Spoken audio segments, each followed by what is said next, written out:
Secure Synopsis, 7th June 2021, General Studies 2. The topic under this geophysical phenomena such as earthquakes, tsunamis, cyclones, and geographical features and their location changes in critical geographical features, including water bodies and ice caps, flora and fauna, and the effects of such changes. Discuss the major causes for snowballing frequency and intensity of cyclone and its impact on coastal cities in India. Name some coastal cities in India like Kolkata, we have Chennai, then Trivandrum, Mumbai. These are some of the coastal cities in India, and these are the most affected by cyclones in India. Now, let's introduce this question. IPCC research shows that the frequency and severity of cyclones will increase due to the warming of oceans and melting of glaciers. Two important points: warming of oceans and melting of glaciers. Of India's 7,500 kilometers coastline, 5,700 kilometers are highly vulnerable to the impacts of tropical cyclone and related hydrometeorological hazards and consequently to recurrent loss of life and properties. Approximately 40% of the population in the maritime states lives with 100 kilometers of coastlines. If you take any part of the world, you see a lot of population residing at the closest part of the water, because those days it was easier for people to navigate from one place to another using water as a transportation use. So in the past couple of weeks, India experienced two pre-monsoon cyclones. One is Taukte, and which was extremely strong, and the other one was Yas in the end of May. And most of this was affected in Maharashtra and Gujarat. Yas severely affected the Kolkata regions. Reasons for increasing frequency and intensity of cyclones: two main things: global increase in tropical cyclones, the other one is global warming. So, in terms of tropical cyclones, it has increased globally by 6% in each of the last 4 decades, and it shows the biggest increase in frequency in already storm battered areas, including Indian Ocean region, Florida, in United States and Bahamas in the Central America, Eastern Africa, Japan, China, and Philippine Islands. At the same time, the global warming has also affected the climate change, and we see overheated oceans caused by global warming and the effects of El Nino and other local effects like monsoon Indian Ocean. So, impact on coastal cities in India. First and foremost thing is flooding, because it has started reshaping the coastline and potentially inundate or even submerge many low-lying areas. Example: Mumbai, Chennai, and Hyderabad are endangered by cyclone storms, even though Hyderabad is a little inside of the land. Destruction of coastal biodiversity like mangroves and other coastal ecosystem. Frequent storms can cause destructive erosion and loss of habitat for biodiversity, and wetland flooding and aquifer and agriculture soil contamination can also happen here. It's a dangerous storm surges. Higher sea levels are coinciding with more dangerous hurricanes and typhoons, leading to loss of life and property. Lateral and inland migration. Flooding in low-lying areas causes displacement of people from one place to another place. They would mostly come down to Bangalore or Hyderabad regions. Effect on communications infrastructure, because if it keeps hitting down the electrical lines, the prospect of using internet access and all of this will be cut off.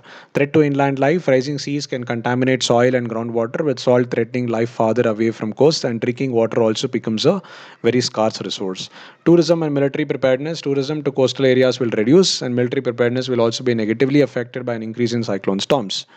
Conclusion: thus, the National Cyclone Risk Mitigation Project is an important step in disaster preparedness. However, a lot more needs to be done to overhaul the mitigation in each step of course of action, plan early warning, mitigation, response, awareness generation, and capacity development. So, these are some of the things that the government has to do. Let's move on to the next topic: General Studies 2, welfare schemes for vulnerable sections of the population by the center and states, and the performance of these schemes, mechanisms, laws, institutions, bodies constituted for the protection and betterment of these vulnerable sections.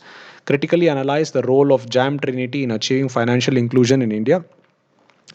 JAM Trinity is one of the most important and well laid out policy by the government of India with respect to connecting people to the banking system, where it has utilized the Jandhan account, and then Aadhaar numbers, and also the bank account, and also the mobile phone. by linking all these things and having them a separate bank account for themselves. The financial inclusion may be defined as the process of ensuring access to financial services and timely and adequate credit where needed by vulnerable groups. Who are vulnerable groups? Disabled people, the poor people, the elderly people, and people who are neglected by the society, such as transgender people. So these are some of the vulnerable groups, and including them in the financial system is very much needed. And such people has to be put inside the financial system, and that is called as financial inclusion. JAM stands for Jan Dhan Yojana, Aadhaar, and mobile number. This is the three modes of identification to implement one of the biggest reforms in independent India, the direct subsidy transfers to the poor. Significance of JAM Trinity: government spends about 4.2% of the GDP on subsidies. This is a costly affair. Moreover, in the current scheme of providing subsidies, most of the benefits do not reach the intended beneficiaries. The rich end up taking most of the benefits. So even though most of them are linked to the banking system and the subsidies are also reaching, but the actual beneficiaries are the rich ones but not the poor ones, because they still do not know how to access the schemes of the government of India. Also, there is a lot of leakages in the process. Over 15% of the PDS rice, 54% of wheat, and 48% of the sugar are lost in leakages.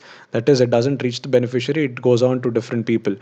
That is hotels or restaurants where they sell it off over there. This leaves no change in the living standards of the poor, which is why subsidies are there in the first place.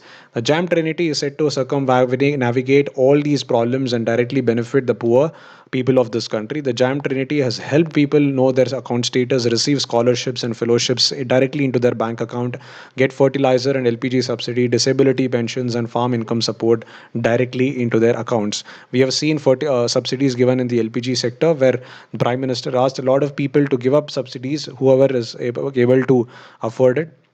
But to the other sections, the subsidies are still being given out to the poor people, and it has been stopped during the pandemic at this moment. The Trinity also helped eliminate middlemen, frauds, and leakages due to corruption.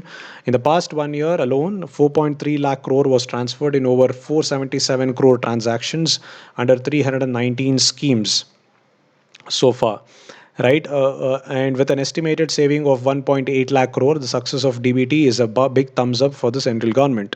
The aid that reached people during the pandemic under the PM Gharib Kalyan Yojana package is indicative of the success of the government's financial inclusion and digitization efforts. Associated challenges: non-universal access to bank accounts.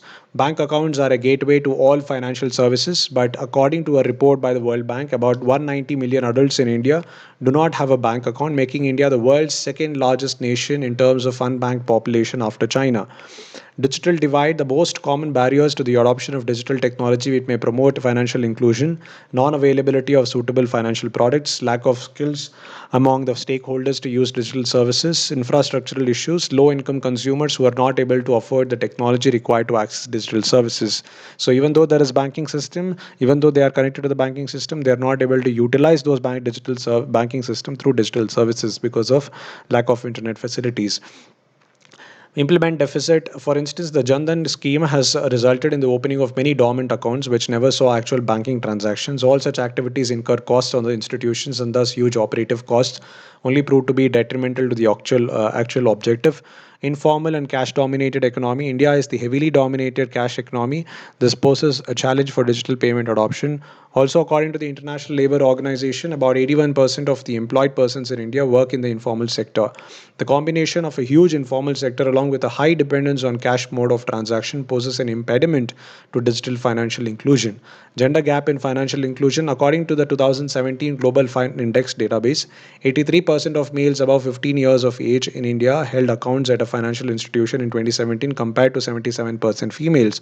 This is attributed to socio-economic factors including the availability of mobile handset and internet data facilities being higher among men than women. That is why you see a lot of people in the male sector having a bank account. Lack of credit penetration: one of the main constraints in providing credit to low income households and informal business is the lack of information available with formal creditors to determine their credit worthiness. This results in a high cost of credit. For the success of the financial inclusion in India, there has to be a multi-dimensional approach through which existing digital platforms, infrastructure, human resources, and policy frameworks are strengthened, and new technological innovations should be promoted. Let's move on to the next topic, issues relating to development and management of social sector services relating to health, education, human resources. Explain in what ways behavioral sciences can be used in prevention and management of COVID 19. Behavioral sciences in management of COVID 19. What are those behaviors? Mask wearing, do daski duri, hai zaruri, and sanitizing your hand. These are some of the must needed behavioral changes, but let's have a look at the answer. It is now common knowledge that large gatherings of people serve as super spreaders of the deadly coronavirus, and we have seen how people have gathered when it comes to the footage of women for Kalash Yatra to perform Jalabhishek in Gujarat, Sanad, and Mahakumbh was organized in Haridwar under police protection, where millions of people took a holy dip in River Ganga. Lack of physical distancing and proper hand washing are among the reasons for daily new infections, but the biggest reason for the surge is that people are wearing masks inconsistently, incorrectly, or not at all. Data from a global survey of COVID 19 knowledge, attitudes, and practices produced by the Johns Hopkins Center for Communication Programs show that from July 2020 to March 2021, India saw a 5% drop in mask wearing. So, mask wearing behavior started reducing after March 2021. From July to March 2021. In this context, the COVID 19 crisis requires large scale behavior change and places significant psychological burdens on individuals. Insights from the social and behavioral sciences to the response against the pandemic shows. Now, behavioral dimensions of the pandemic. There are 7 points here. Let's have a look at it one by one. Threat. One of the central emotional responses during a pandemic is fear. Humans, like other animals, possess a set of defensive systems for combating ecological threats. Negative emotions resulting from threat can be contagious, and fear can make threats appear more imminent. So, this threat can also add some amount of behavioral dimensions of the pandemic. Optimism bias. There is a general perception in the public that bad things are less likely to befall oneself than others. While optimism bias may be useful for avoiding negative emotions, it can lead people to underestimate their likelihood of contracting a disease and to therefore ignore public health warnings. Most of the people feel that they are not going to die, but somebody else is going to die. So this is the optimism bias, that nothing is going to happen to me, but something else is going to happen to someone else. Prejudice and discrimination. The experience of fear and threat has ramification not only for how people think about themselves, but also how they feel about and react to others, in particular outgroups. For instance, being threatened with disease is often associated with higher levels of ethnocentrism and greater intolerance towards outgroups. That is, outgroups means the people from another community. So this can undermine empathy with those who are socially distant and increase dehumanization, which happened last year when the Tablighi Jamaat issue happened. Disaster and panic. There is a common belief in popular culture that when in peril, people panic, especially when in crowds. That is, they act blindly and excessively out of self preservation, potentially endangering the survival of all. This idea has been used to explain responses to the current COVID 19 outbreak, most commonly in relation to the notion of panic buying. And we have seen how the shelf of a lot of retailers was empty during the pandemic. Social norms. People's behavior is influenced by social norms, that what they perceive that others are doing, and or what they think that others approve or disapprove. Social inequality. Inequalities in access to resources affect not only who is at greatest risk of infection, developing symptoms, or succumbing to disease, but also who is able to adopt recommendations to slow the spread of the disease. Fake news and misinformation is another hidden pandemic, and during COVID 19, it has proliferated widely on social media with potentially dangerous consequences. Now, what is the way forward? Slowing viral transmission during pandemics requires significant shifts in behavior. In this context, public messages, changing behaviors by correcting such misperceptions can be achieved by public messages reinforcing positive, for example, health promoting norms. The news channels have to carry these kind of public messages and keep reinforcing those positive notions amongst people, but hardly we see them. Only there are only debates on the TV. Nudge theory. Another way to leverage the impact of norms falls under the general category of nudges, which influence behavior through modification of choice architecture. For instance, a message with compelling social norms might say the overwhelming majority of people in your community believe that everyone should stay home. So this is the kind of nudge theory. When the prime minister lighted candles and lighted the diyas the last year, so that is also an example of nudge theory, where he's bringing in a certain kind of significance, spiritual significance, to help people understand the devastation that the coronavirus can bring to people. Fighting fake news, fighting misinformation requires a preventive approach involving subtle prompts that nudge people to consider accuracy. For example, periodically asking users to rate the accuracy of randomly selected posts. the social media posts. The crowdsourced accuracy ratings generated by this process may also be useful for identifying misinformation, as has been found for crowd ratings of source trustworthiness. The next two are persuasion and leadership. Persuasion, several messaging approaches may be effective. For example, the All India Radio keeps telling do gas ki duri hai zaruri, vaccine lagwaye, and all these kind of things. And also wash your hands to protect your parents, kind of advertisements, and grandparents. So these are something that needs to be put into place in the society. Leadership crisis like COVID-19 pandemic can create an opportunity for leadership across groups for varying levels. For example, families, workplaces, local communities, and nations. For example, a lot of companies have given a chance to their employees to figure out where the beds are available, where the vaccines are available, and it is the employees who are taking initiatives, the leadership initiatives, and procuring vaccines and getting connected to the other employees to the hospitals. So that is the kind of leadership that the COVID-19 pandemic has created as an opportunity.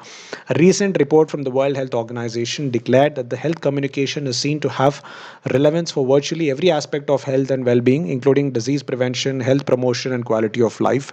Urgent action is needed to mitigate the potentially devastating effects of COVID-19, action that can be supported by the behavioral and social sciences. Government policies and intervention for development in various sectors and issues arising out of their design and implementation.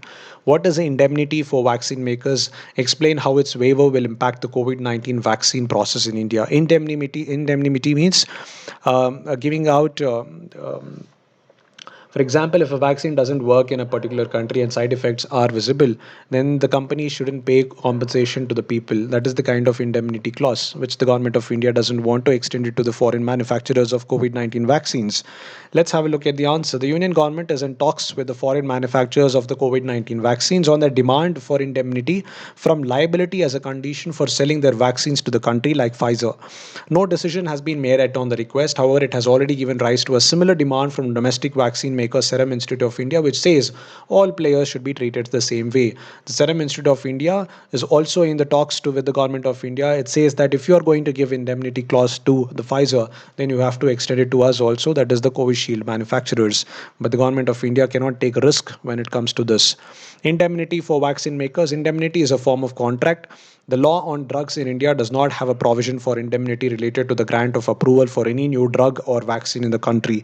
If at all any indemnity is to be granted to any company for a particular drug or vaccine, it can only be in the form of an indemnity bond executed on behalf of the government of India, or a clause or a set of clauses in any contract that the government may sign with the supplier. There appears to be no precedent for any company getting such indemnity in India for any drug. So far, we have not given any kind of those kind of provisions to any companies. Section 124 of the Indian Contract Act 1872 defines a contract of indemnity as one by which one party promises to save the other from any loss caused to the latter.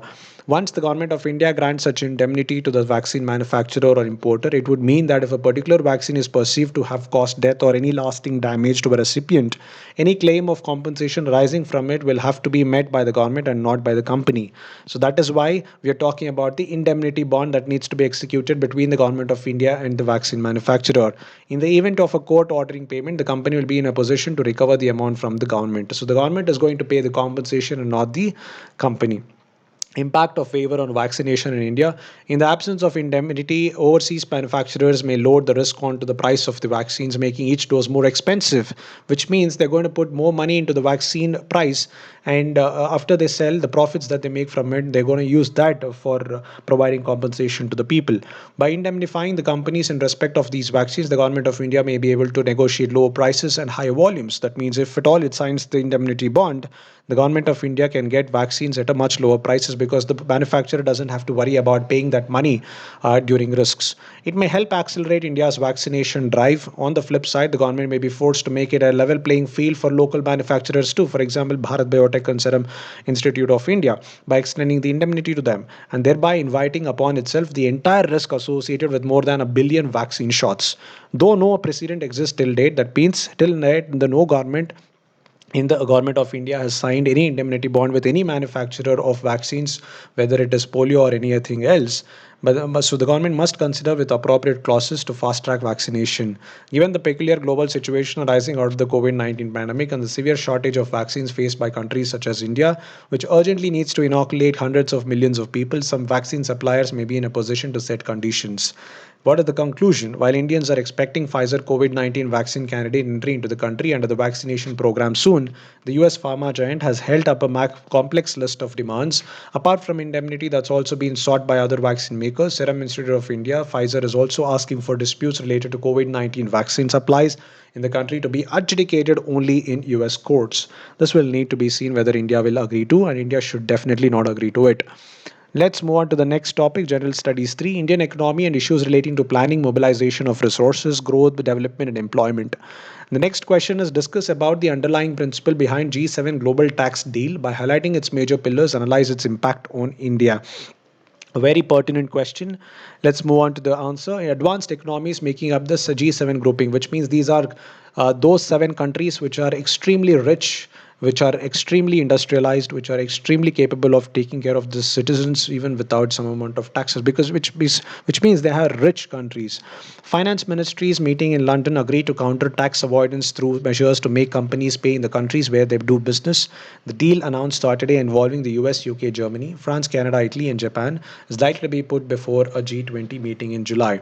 G7 meeting and the global tax deal, the first decision that has to be ratified is to force multinationals to pay taxes where they operate, which means if Infosys is operating in India, it has to pay taxes in India, and it cannot open an office in Singapore and divert that money to Antigua or Bahamas or any tax havens and evade those taxes. So that is the kind of decision that they have come here. The second decision in the agreement commits states to a global minimum corporate tax rate of 15% to avoid countries undercutting each other, which means any country, if they want to tax a particular company, they'll have to tax at a minimum rate of 15% and not below that. That is the other discussion. Now, what are the underlying principle behind the tax deal? The aim is to reach an equitable solution on the allocation of taxing rights, with market countries awarded taxing rights on at least 20% of profit exceeding a 10% margin for the largest and most profitable multinational enterprises. Right now, the world is in globalized form. One country operates in multiple countries, and the tax evasion is also huge, and that is why this global tax deal has been talked about. The G7 will strive to provide for appropriate coordination between the application of new international tax rules and the removal of all digital services taxes and other relevant measures, similar measures on all companies. They also commit to a global minimum tax of at least 15% on a country by country basis. This decision comes as a war on low tax jurisdiction, for example, Panama. This increase comes at a time when the pandemic is costing governments across the world. It is said that India is losing huge amount of money because of this tax evasion, and due to the coronavirus pandemic and lockdown-induced shutdowns, most of the companies did not work. Most of the informal businesses did not work. So right now, the governments need money to run their own countries, and this particular tax deal will definitely help the governments in augmenting enough resources to run the country. A global pact on this issue works well for the US government at this time. The same holds true for most other countries in Western Europe, even as some low tax European jurisdictions such as Netherlands, Ireland, and Luxembourg, and some in the Caribbean rely largely on tax rate arbitrage to attract MNCs. Apart from low tax jurisdiction, the proposal for a minimum corporate tax are tailored to address the low effective rates of tax shelled out by some of the world's biggest corporations, including digital giants such as Apple, Alphabet, and Facebook, as well as major corporations such as Nike and Starbucks. These companies typically rely on complex webs of subsidiaries to hover profits out of major markets into low tax countries such as Ireland or Caribbean, and Ireland is known as one of the Silicon Valley of Europe. So those many companies have headquarters in Ireland, and that is the reason. Or Caribbean nations such as British Virgin Islands or Bahamas, or to Central American nations such as Panama. Challenges with the move, apart from the other challenges of getting all major nations on the same page, especially since this impinges on the right of the sovereign to decide a nation's tax policy, the proposal has other pitfalls. A global minimum rate would essentially take away a tool that countries use to push policies that suit them.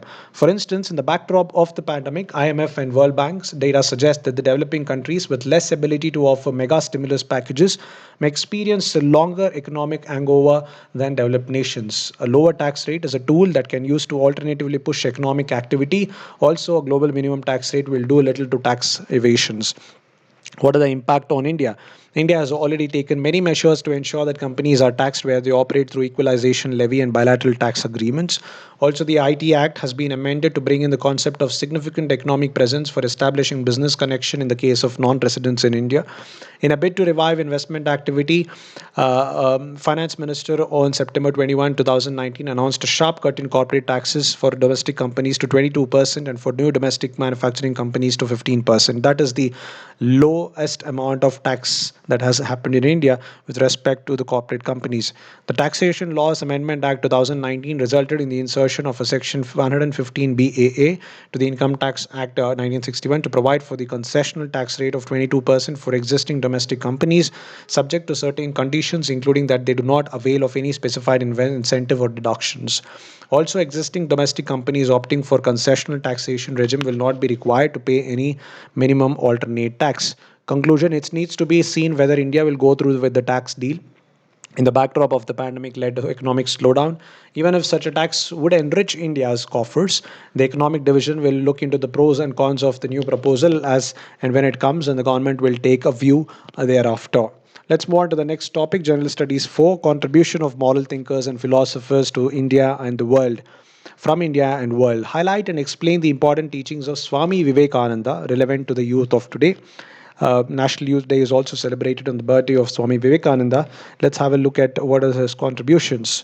Swami Vivekananda was a great social reformer, which means he reformed the society of the 19th century. He was a devout follower of Vedanta. He tried to apply Vedanta to practical everyday life. Hence, his teachings are also referred to as practical Vedanta. Some of the teachings of Swami Vivekananda are first and foremost is tolerance. Swami Vivekananda preached tolerance and peace for humankind. His idea of peace and tolerance was global and included people of all the religions and sects. If humans are to thrive and prosper, they need to tolerate the diversified views and strive for the prosperity of all. Right education. He stressed that good education is not merely learning of facts but also development of character. He redefined the concept of education, which was not limited to exploring means of earning only.